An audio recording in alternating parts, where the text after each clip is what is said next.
President Biden and Chinese President Xi Jinping have reached an agreement, in principle, to hold a virtual meeting before the end of the year, according to a senior administration official.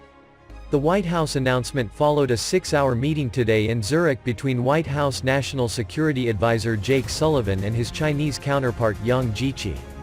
The Biden administration views personal diplomacy between the two leaders to be key to managing the high-stakes, at times confrontational relationship between the U.S. and China.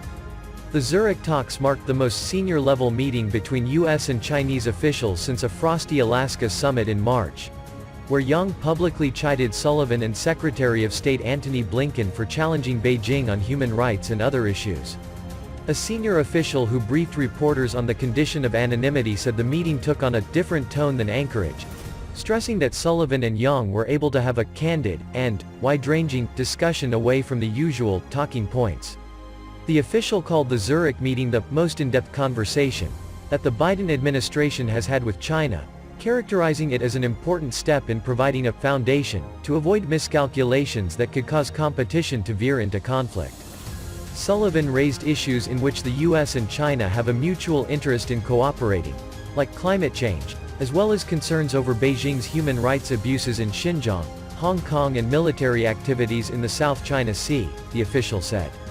China had previously told the Americans that if they want a more productive relationship, including on issues like climate change, they should stop criticizing Beijing's behavior. Sullivan again raised the administration's position that climate change must be dealt with separately from other issues in the relationship.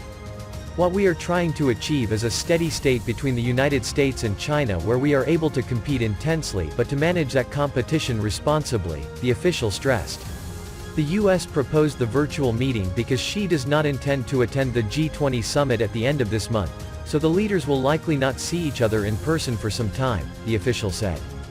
President Biden spoke with China's President Xi Jinping in a 90-minute phone call last month in an attempt to set guardrails on the relationship. On Monday, the U.S. accused China of failing to live up to its commitments under Donald Trump's Phase 1 trade deal, and said it would maintain Trump-era tariffs while the two sides re-engage in trade talks. Meanwhile, China flew a record number of warplanes through Taiwan's Air Defense Identification Zone over the weekend, prompting the island's defense minister to warn tensions with Beijing are at their worst in 40 years.